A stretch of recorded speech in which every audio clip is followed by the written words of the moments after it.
this is Animat, and welcome back to the Muppet Vlog. Now this time we're going to be looking into the 8th episode of the 2nd season of The Muppet Show, which features the one and only Steve Martin. And I'm sure that this is one of those names that even to this day, some of you are actually pretty familiar to it.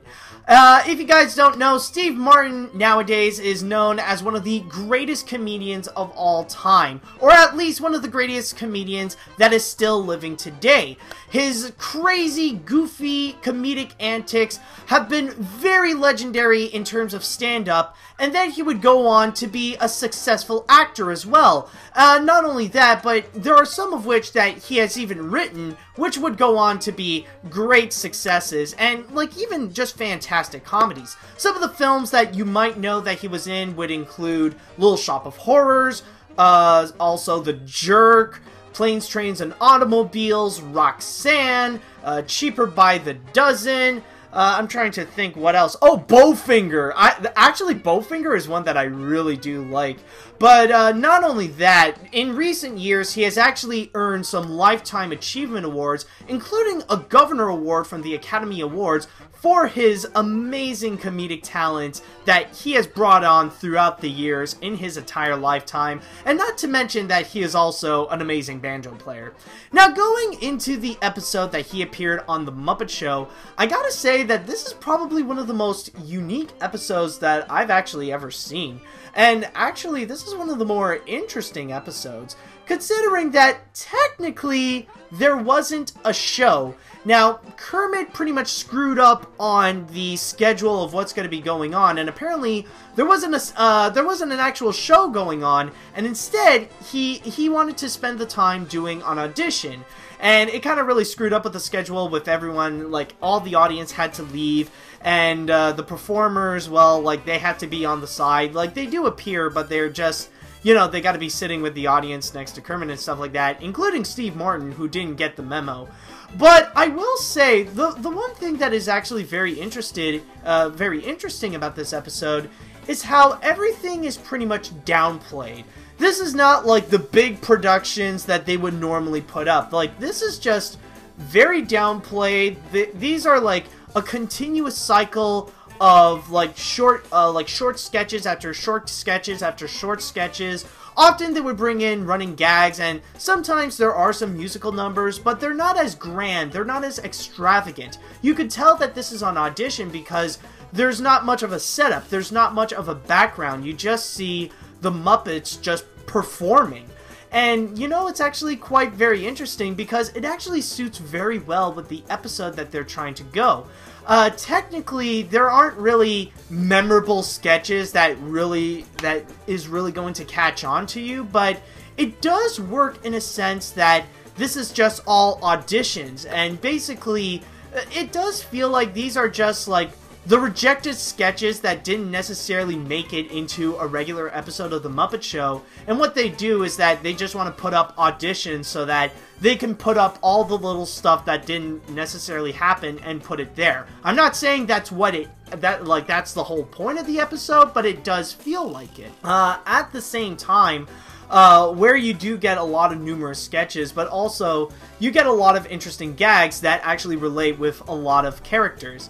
Now, in some cases, like Fozzie, Kermit, and Miss Piggy, there are some like auditionees that would come in, and they would actually do a performance that would be very similar to them, and what they fear is that they would be overshadowed in a way that like these are going to be the sketches that, well, not the sketches, but these are going to be like the new acts that are going to replace them.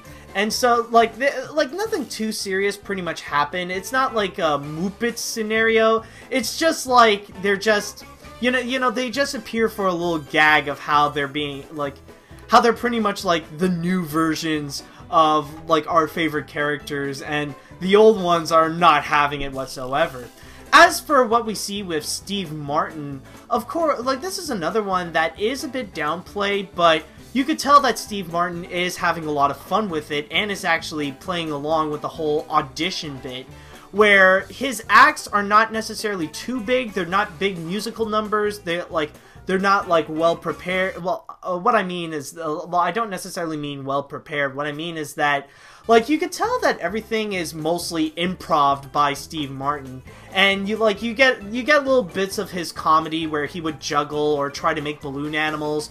I'll like, honestly, it's obvious that there's no script or whatever. This is all comedy improv brought to you directly from Steve Martin himself. And, you know, that, like, that's actually a side of him that actually prominently shows his comedic talents, how, like, he can pretty much quickly think on his feet and able to do, like, these crazy acts, like, they seem simple enough, but is able to bring in a lot of comedy, where the acts that he's doing alone, he's able to bring in a lot of material. And not only that, but the factor that I mentioned about him as a banjo player does play a big factor, where one of the acts that he does play, like, as the rambling guy, he does mix a bit of his comedy and also his banjo skills. It's not until the end where pretty much you get this grand finale where him and the what was it?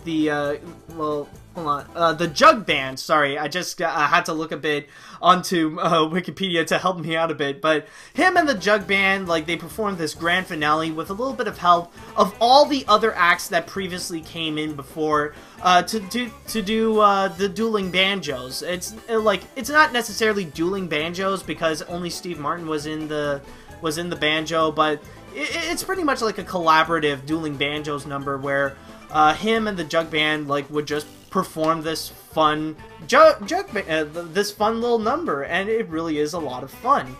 And honestly, there really isn't much else to say. Like, the sketches themselves, I would say, well, actually, like I previously stated, like, they're fun, they're enjoyable, but, you know, they're really downplayed. They're not necessarily big. They're not necessarily as memorable as any of the other sketches. They're just, like, small little things that happen. Like, you just get a bunch of rats doing the can-can, and then you would also get this little running gag of Mary Louise or Terry Louise or Carrie Louise and friend.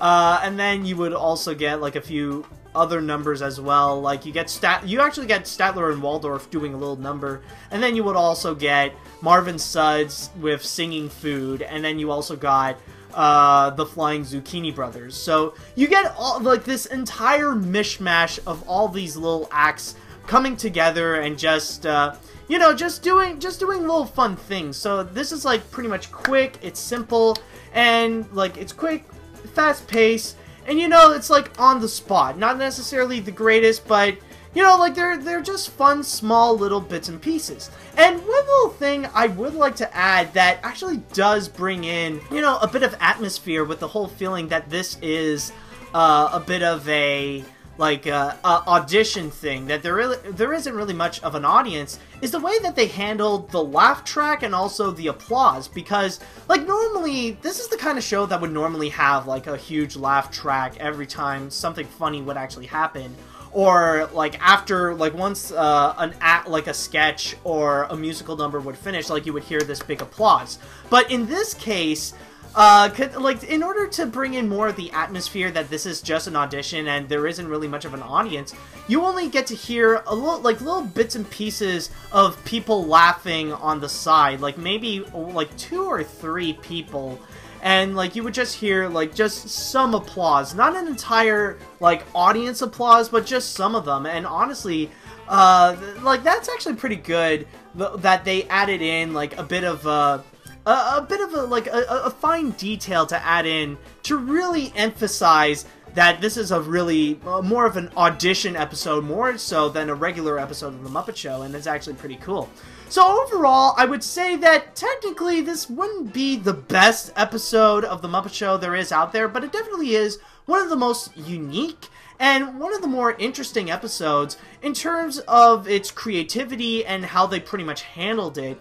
And, you know, there is a bit of an admiration of the fine detail that you would find onto this episode and the devotion they would make to really bring in this atmosphere that there really isn't much of an audience in there. Like, it's basically the fine detail of how minimal this episode is, and that's basically the best way to put it. It's very interesting by how minimal it tries to be, and you know, there is an admiration for it. So, overall, I would say it's not necessarily the best episode, but I do admire what it's trying to do. And for what it's trying to do, it actually does it very, very well, on top with Steve Martin doing what he does best. So, that's pretty much it for this episode, and honestly, this was actually a very interesting episode that we went through. So, let's just see if the next episode will actually be as interesting as this, or maybe as unique as this, but we only will know until next time. So, see you later, dudes!